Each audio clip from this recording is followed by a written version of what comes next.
Hello, welcome back to Hunter Tuned. Today we are going to be working on the EK a little bit and just talking. So hopefully you guys enjoy me sitting here talking to you. If you don't, be sure to go click that dislike button, leave some hate comments. I'm just kidding, don't do that. It would really fucking ruin my day. I'm just kidding. But anyways, we're just changing the oil on the EK. This isn't the oil. We're just changing the oil. Right here, yep, we're changing the oil. But we drained my catch can because it was it had some oil in it, so we drained that and we drained the oil. Now we're just filling it back up with the good old Schaefer's 1540 and Wix oil filter. That's all I ever run. And this thing's all ready to go for tomorrow. But unfortunately, we can't really do any testing tonight because it is pouring like cats and dogs outside. Raining, by the way. But yeah, so anyways, gonna put my slicks back on. This thing's all good. What are you grabbing? Oil. What is that? What kind of oil is that? Schaefer's. Shameless plug. Schaefer's, if you want to send me some oil, that'd be sweet. Yeah, we use a lot. Yeah. Because these damn Hondas just go through so much. Or we just change it too often. Or we just change it too much, yeah. Hi, everybody. Alright guys, so we're making a quick response to Honda Street Garage and his whole video on how turboing your Honda is unreliable. Oh, thanks. So I just kind of wanted to go over a few quick things on why your Honda is unreliable and why it's a piece of shit. Number one, it's a four-cylinder. What, Michael? You have to speak up. So number one, it's a four-cylinder. Yeah, fucking 4 cylinders. You need V8. You need a V8 in your life. That's just all there is to it. Number two, it has VTEC, so it's bound to burn oil. If it has VTEC, it's bound to burn oil. Okay? Anything else? Number three, it's a Honda. Number four, you're using E85 instead of pump gas. E85 is bad for your engine. It'll rust your lines. You'll corrode all your carburetors. It'll eat through the rubber stock lines. Eat through the rubber, and the stock lines are going to disintegrate as soon as you pour E85 in. Everything's going to blow up. You're going to have terrible gas mileage. Yep, it's just going to shit. It's going to be junk. So, anyways, Honda Street Garage kind of went over the whole cheap, fast, reliable thing, and how you can only pick 2, and that is very well true on 90% of builds and 90% of cars. But there's a little asterisk at the really bottom of fine print, and it should say, if tune is fucked up, I mean, not fucked up, if tune is messed up, or you don't know what you're doing. Yeah. You can't have a... Okay, my first turbo build, dude, was a 1989 Acura Integra, and I bought an eBay turbo kit for like $1,300 at the time. I was like 16, and I threw it all on. Took me 2 weeks to put the fucker on because I did not know what the fuck I was doing. And I'm like, oh my god, and I bolted it all together and I ripped on it, untuned for like a year. And the intercooler piping didn't fit, so I put PVC pipe on it. Oh, yeah. Yeah. And that car, it ran just fine for a whole year with no tune, no nothing. That was a rare instance. That was a rare... Those eBay turbo kits must have been really good back then. They actually weren't too bad. Yeah. Cheap, fast, reliable. Okay. So, cheap, fast, reliable. That is the case most of the time. I mean, depending on what fast is, I feel like there's a fine line between where fast is like really fast and where fast is like, okay, you'll beat a minivan. Like if your definition of fast is you own a D series and you're riding your buddy's B series and you're like, wow, this thing's way faster, then we have different definitions. I'm talking stock. Yeah. Like a stock B series, for the most part, will make 300 horsepower reliably if it's a healthy bottom end. Like you got to start with a good platform first. Yeah. Like if you're like I just did a Type R motor, and the guy's like, oh yeah, it's super healthy, everything's good to go. I did a compression test on it. What was it? Like 80 on the number 3 cylinder, and all the other ones were like 150, 160. Which one is this? The black EK hatch with the S2K seats, and oh, that yeah, one was really nice. Yeah. We just did that one on the channel a few months ago. And he's like, he dropped it off and he's like, motor's mint, doesn't burn nothing, doesn't do nothing. It only burned oil at high RPM. That's like the typical Honda thing. But It's once like, you add boost to it, it's all RPM. yeah, it'll boost, or it'll burn oil all fucking time, because when you add boost on top of a piston that's broken, or a ring that's broken, it's gonna blow right past it, just like on this piston here. This is kind of a good example, folks. This is a piston that has fried ring lands. Yeah. Where'd that come out of? My Mustang. Yeah. So, this is the main failure on like a stock Honda engine when you don't tune them properly, or if you run more than like 8 to 10 pounds of boost on pump gas. Like, I feel like pump gas in general with a turbo is just bad juju. Well, Unless you have like a forged bottom end and you want to there's run another like concept here we're forgetting is heat. E85 burns cooler, race gas is cooler, all of it's cooler. Yeah, it'll burn cooler. So it saves it. So it'll save the piston from melting like when this. you have a maxed out eBay turbo On top pump gas. of 93 pump gas, Yeah. you're just creating heat. Yeah, and you'll literally burn. You'll burn the piston. You'll break the piston ring, and then the shit's just gonna fly all over. And then you have stock ring gap. Yeah, the ring gap is a big thing. There's 100 different things here that like can make your Honda unreliable. That's why, like, for the most part, I never put a Honda motor together without going through it, because all of them, you got to think of how old these motors are, dude. Like, these motors have all been just whaled to shit for the past 20 years. And if you buy a stock one, even if it's from HMO or whatever, you literally are buying somebody else's motor that's been pounded on, unless it's a B20. For the most part, B20s are usually in a CRV, in a Soccer Mom drove it, Yep. and they're usually pretty good. But Yep. you still, I don't know, they still have issues because the way that the piston is factory, they just can't take a lot of abuse. They can't take a lot of heat. Also, Honda Street Garage said that yours wasn't the most cheap because you did a rod and piston. How much were your rod and pistons? My connecting rods, well, I did a CRX build before this thing, and I bought CX Racing rods, which were $200, and the pistons are $130. So, and that's another thing, is like, what is cheap? What is cheap? Because that's pretty cheap. That's pretty cheap. That's almost like dirt cheap. That's almost dirt cheap, yeah. I feel like if you want to make 400 to 500 horsepower on a Honda fairly reliably, if you have a good tune and good injectors and like all the variables, and you're on E85 and all the variables are out the window, you can have a pretty very reliable setup like this thing is. I'm assuming this thing will hold together for a little while. And you can make 400 to 500 horsepower for like a couple grand. A couple thousand bucks. You can go 10s, as we'll prove tomorrow, but you can go 10s. You can go 10s on a pretty shitty piston, $100 piston, and pretty shitty rod. Now, if you want like uber reliability, which I feel like a forged piston with stock sleeves is kind of a waste of money. Yeah, that's why I didn't do it. Yeah. And I'm not going to pay the money to get my block sleeved or CSS. Right. Because for that price, I just go B-Series. Exactly. Chinese hold it better too. Yeah. Now, the main weak points on like a single cam stock are the rods. The connecting rods on a single cam are literally like Pencils. a pencil. The pistons usually don't go first. Usually the rod will bend or the rod will break. Mm-hmm. I've kicked rods out of the side of blocks on single cams more than I can count, just because, you know, we're just I did on a stock motor. You kicked a rod on a stock single cam. Yeah. Yeah. Bent the other three. Yeah. Okay, back to the story here of what I think on boosting a stock Honda engine. I feel like you're wasting your time because it's never going to hold together for long if you drive it hard, and if you, I don't know, if you drive like us, we're assholes when we drive. Yeah. Like, we're banging gears, you know, passing queers. I told. I was just talking to you this the other day. I said you should put a GoPro in my car and I'll drive around daily and you can put it on. Yeah. And you can see how I treat my car day to day. Yeah. A drag pass is nothing. Yeah, drag pass is like tickling it. Yeah. Like, whatever. But yeah, like Zosh's Integra, he has a stock B20 bottom end, stock VTEC head. I think it is a stock head.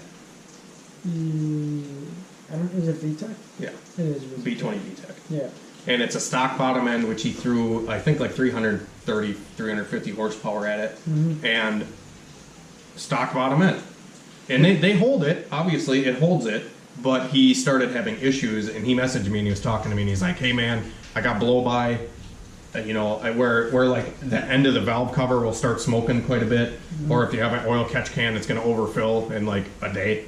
And that's, you know, once again, classic ringland failure or piston ring failure. Or just being worn. They're just worn out.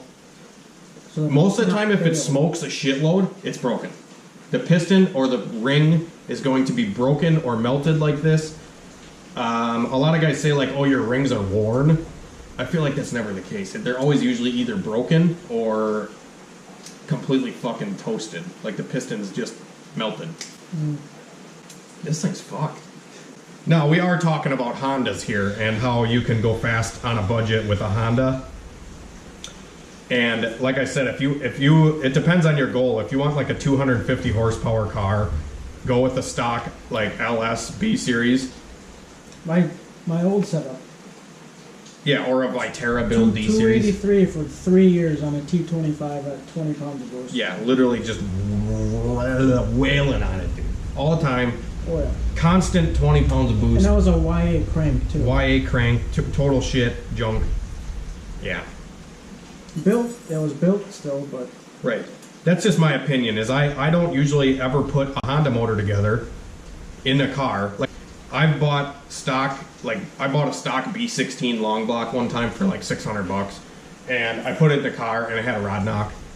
And that's another topic of like reliability on a Honda, is a lot of times they fail because these motors naturally have blow by, like from the factory. They just rev so much, and naturally on these Honda motors, because they rev so high and because they have a lot of cylinder pressure factory, there's going to be a little bit of oil that gets past the rings. Like even on a stock rebuild, I feel like, or like a factory motor that's healthy, it's still going to burn just a very, very small bit of oil. And that's just how these motors are. They're designed like that, and they work. But over time, if you don't do like basic maintenance and oil changes and shit, and you run your motor low on oil, it's going to eventually, you're going to rev it 8,500, 9K all day, and it's going to start knocking because the bottom end's going to get starved of oil. What happens is when you rev these motors really high and the motor just gets cooking, all the oil goes all to the head and nothing sits in the pan anymore because of all the RPM. The oil pump's just shooting everything to the cylinder head naturally. That's just how it is. So if you sit like extended periods of time, like if you're road racing or, you know, racing up mountains like Honda Street Garage does, a lot of that oil is going to be, you know, sucked away from the crankshaft, which will in turn wear on the connecting rod bearings. Really? Really, guys? there goes the camera. Hi everybody. All right. Is it raining, Max? Is it raining, Max?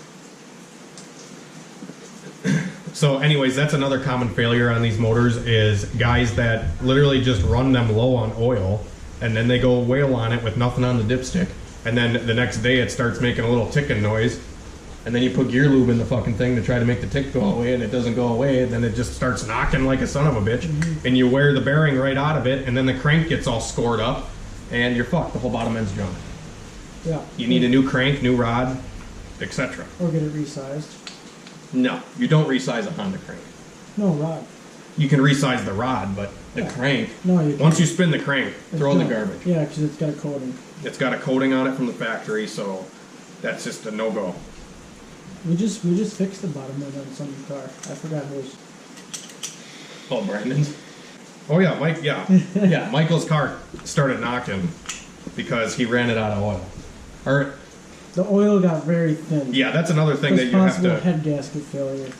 That's another thing that you have to consider is on these motors, when you put like E85 in it, like we all run on turbo build, 1,000 to 1,500. 1,000 to 1,500 mile oil change intervals, because what the oil does is it'll actually thin out, because the E85 will get past the rings naturally. Like I was saying earlier, how these motors naturally have a small amount of blow by. Even if the tune's perfect.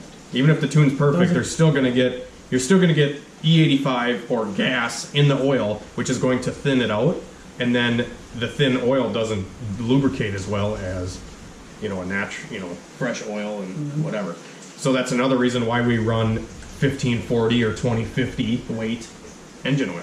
Yep. Another common failure on these things is the valve springs and retainers. At least on a B series, I've had failures on cars that sit on the rev limiter a lot, or if they have a shitty tune and they're detonating, and you have factory springs and retainers, the retainer will break, and then the valve will fall into the motor, and you'll do this. That one out of what one is that out of? Is that your hatch? This is out of my hatch for the first motor I built in it. So that'll happen if the valve falls into the motor, and you'll have to JB weld a Coke can on the top. Yeah, I was gonna say, as you saw Boosted on Boosted Boys, that's what happened. The valve dropped into the motor. I feel like that was a timing belt failure or something though. Yeah, that wasn't tensioner snap. That wasn't a valve spring failure, but still kind of same concept here. This is another common failure on these motors. But yeah, this isn't as common, especially if you don't like whale the fuck out of your car.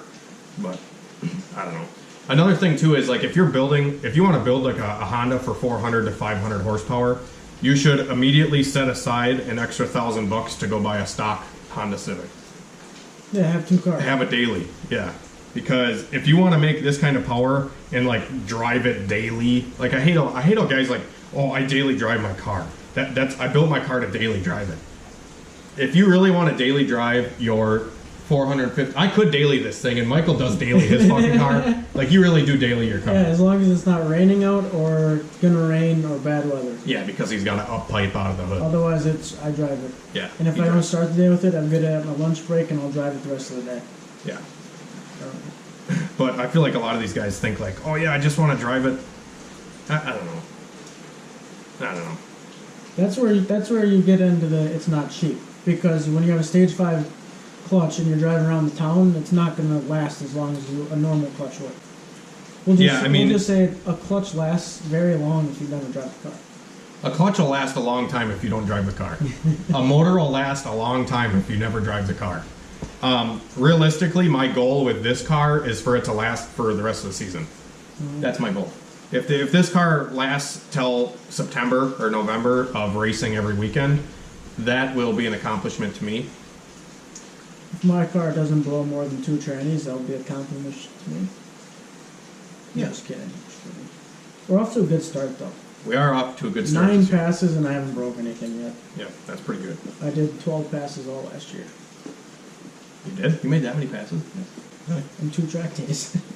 Another common failure with like a stock Honda motor or Honda motor in general is the cylinder head gasket.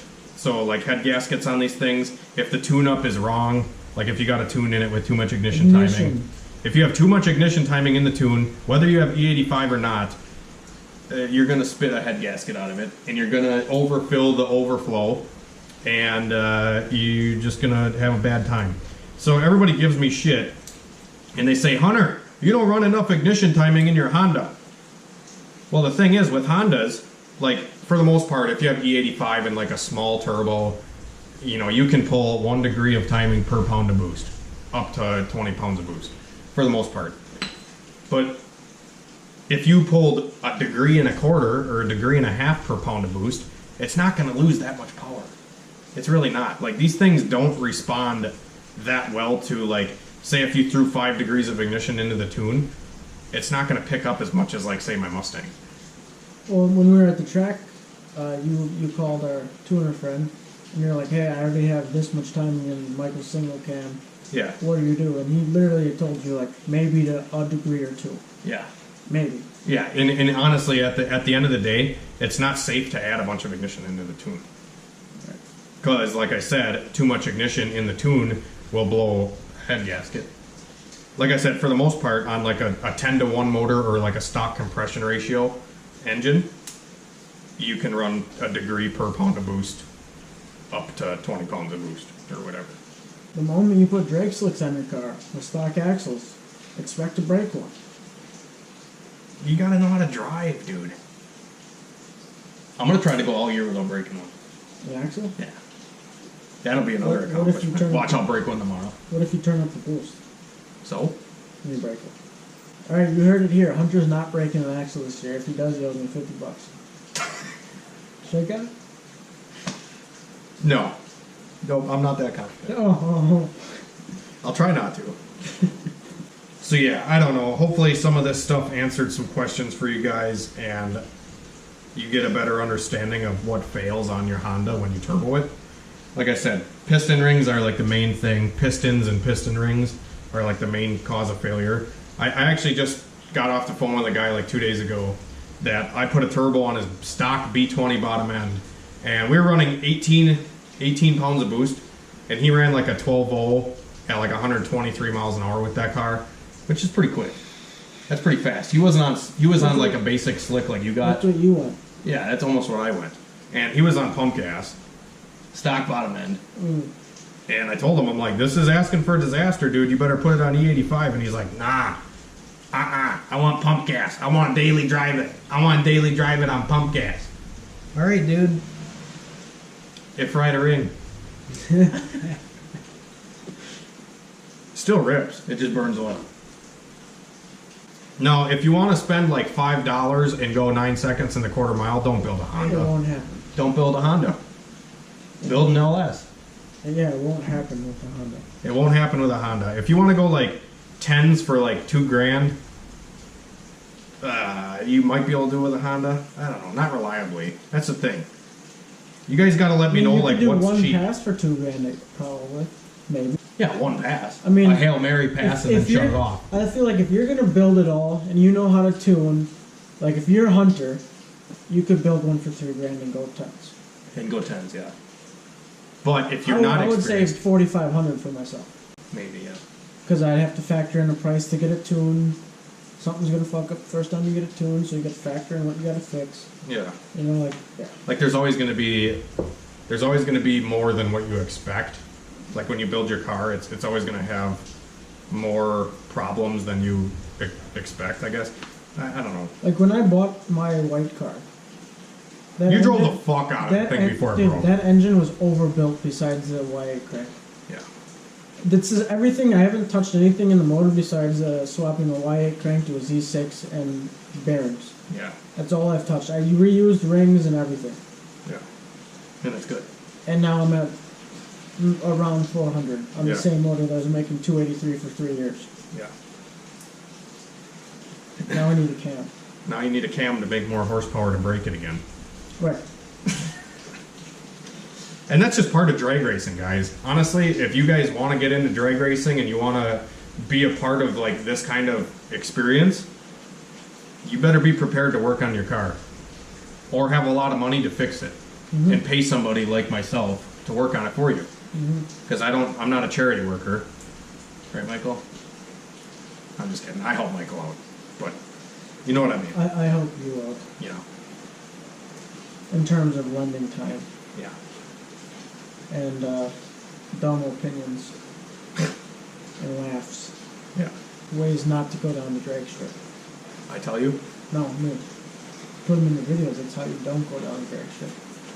You don't, now I realize, to be honest, that I hold my hand like this and I kind of just go, ooh, hey, Yeah. pass You it got to now. be into it, dude. I gotta like hold the wheel and, yeah. You got to be into it. Yeah. Another thing too is like everybody says that drag racing's gay, or you don't like drag racing, and I feel like those people, not calling anybody out, not talking shit on Mark, not doing none of that, because I respect anybody who's racing their car and having fun with it, for sure. But I feel like a lot of people that talk shit on drag racing have never went faster than like a 13.0.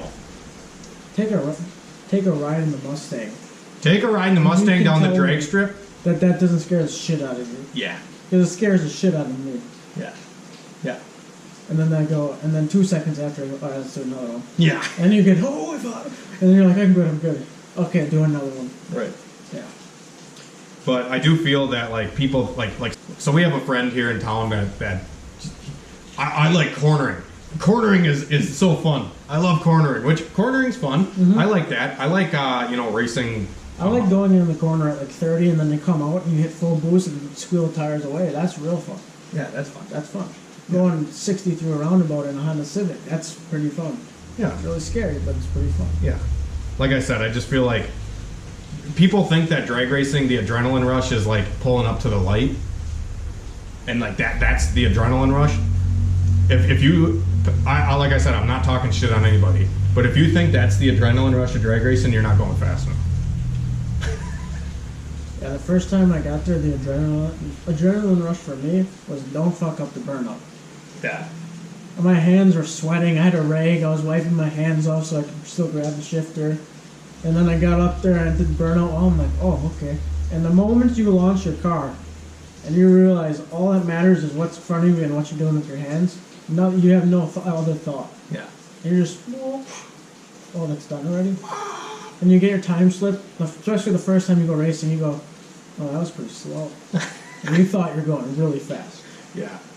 I think the thing that got me hooked on drag racing is the first car I ever raced was a Honda S2000. I had an AP1 S2000 a couple years ago, and I drag raced it.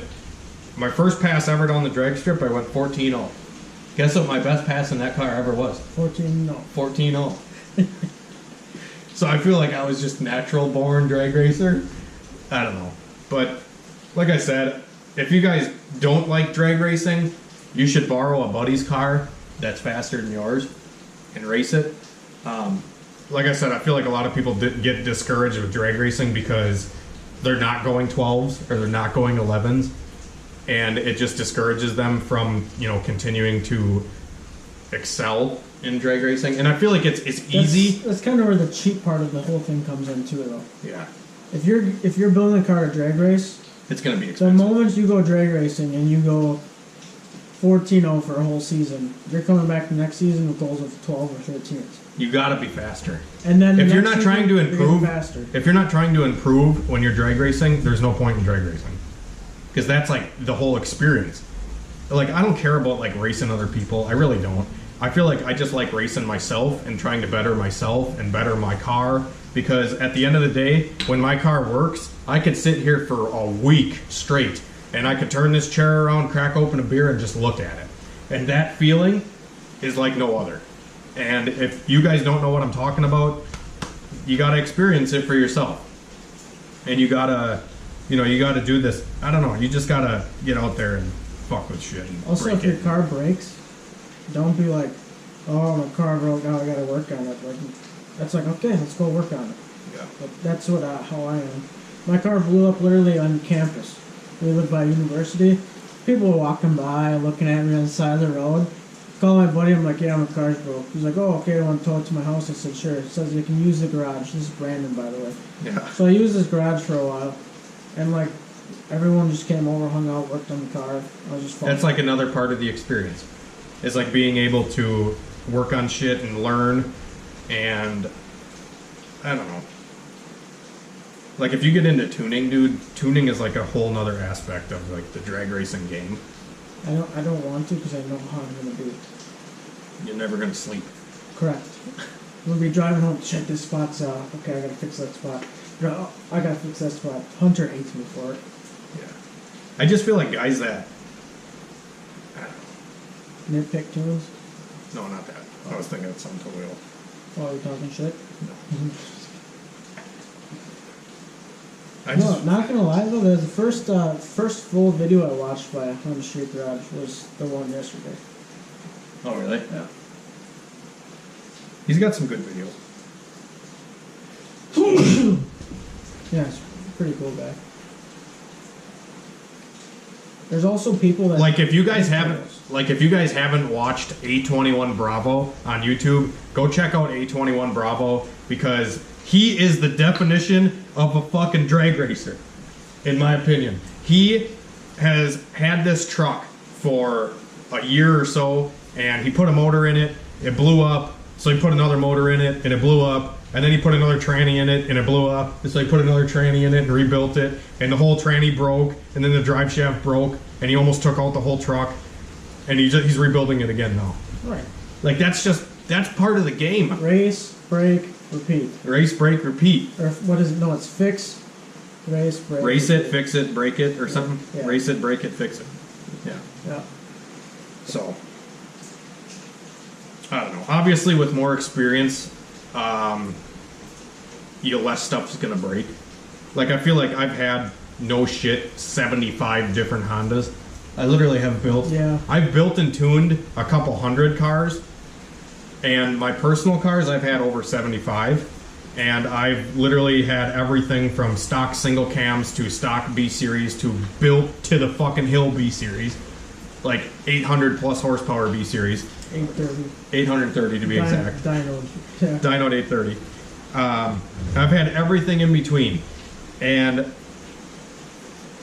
I guess I've just learned over the years from experience, but that's why I'm trying to share some of this stuff on YouTube and try to help you guys out as well, and try to show you, like, hey, this works, this doesn't work. That's why I threw an $80 clutch in my car, because I wanted to see if it worked. And it went 11s. It went 1120. If you don't think you have the mechanical skills or like have the know-how to work on your car, just go do it. Yeah, just go do it. That's how you're gonna learn. Yeah, you just got to get out there and take the fucking motor apart. And honestly, nowadays, like when I started working on cars, YouTube wasn't like a thing, or at least it wasn't like it is now. You had Scotty Kramer. Maybe, yeah. But I mean, literally, I'd have to go knocking on doors and being like, "Hey, do you know anything about this piston right here?" And they'd be like, "Oh, did you buy that on the internet?" And I'd be like, "Yeah." And he'd be like, "Get the fuck out of here." Gary Weezy. Yep. But whatever. No, just because I can tell you from when I bought my car, before I would, I could hook up subs, I could change spark plugs, like, just the real basic crap. And then you talk to me about putting a turbo on and be like, I don't know how to do that. Right. That's like fucking 2 years ago. Yeah, 2 years ago. And now look at you. You Yeah, can take a motor exactly. out, you can rebuild a motor. You probably could if you tried. If there's a normal bolt on the ground, I could tell you probably exactly what it's for if it's for a Honda. Yeah. You just gotta get out there and work on shit, guys. Get off your fucking phones. Get off your fucking whatever. Stop watching YouTube. I mean, wait. No, don't stop watching YouTube. YouTube's good for you. I feel like YouTube's totally different than like other social media. Yeah, you don't think it's social media. But even like my girlfriend says all the time, she says that the car community is literally worse than a fucking squad of cheerleaders. Oh, There's so much drama and bullshit in the car community that, like... which is kind of, what's nice about it though, is everyone in the Honda community on YouTube, For the most part, for is the helping most each other. part, are racing, are using their cars, Yeah. There's nobody that's on there just doing Like stands street for beats putting putting wheels on their car to lower it and slam it and have tons of camber. Yeah. I mean, that's cool too if you're into it, but... Right. But just that's no where you get around, especially around, we have one big car group for the whole state, and they put on a bunch of meets and stuff, and right now everybody's in an argument. It's a lot of drama on there, blah, blah, blah. Yeah. And it's all because some people like stance cars, some people like show cars, other people build the cars to race them, and the big dilemma is that the people that build their cars, tune them, put them on, race them, get like 4 likes on the page. And then the people that make show cars or make cars that are controversial with how much camber and stuff they have just blow up. Yeah. And Like, that's if your car is photogenic, you're insta-famous. right. But if you're fucking busting your nuts and going fast and racing and having a good time, Which is what I think actually matters. which I think is way cooler, Yep. in my opinion. But anyways, yeah, that's like the whole debate with stance cars versus race cars or whatever. But yeah, I just wanted to kind of make this video. It's probably already kind of long, but anyways, guys, if you have any shit to talk or any any Leave it in comments, the comments if you have any shit to talk. yeah, leave it in the leave it in the comments and let me know what you guys think. Give us another topic to talk about, and we'll just make podcasts like Give this. us a topic and some questions you have, and we can read the questions and answer them. And Yeah, we can do like a Q&A. We can have a format. We can do a Q&A, and we can be like, okay, this guy answered this, or this guy asked this. So leave comments in the bottom of this video, and we'll do another video on just answering those questions. Yep. Yeah, that'll be cool. But anyways, tomorrow we're going racing, so I'm going to go and edit this piece of shit video. Fix my ECU. And fix Michael's computer because it's all messed up, I guess. But yeah, Look forward to a live stream tomorrow. maybe. You said before. I'm in yeah. live stream right now. Oh. We're going to live stream right now. But anyways, thanks for watching. If you made it to the end, smash the fucking like button, subscribe, hit the bell. let us know what you think in the comments, and we'll see you tomorrow for drag racing, and hopefully not blowing anything up. They have to hit the bell now or something. Yeah, I guess you got to hit the bell because YouTube's a piece of shit. Got Dude in Blue or something. I was watching a video of his, and he's like, "Hey, hit the bell because you guys got to do that now." I guess. You guys got to hit the bell. I was like, what? News to me. Whatever. All right, see you later. What are you setting the camera?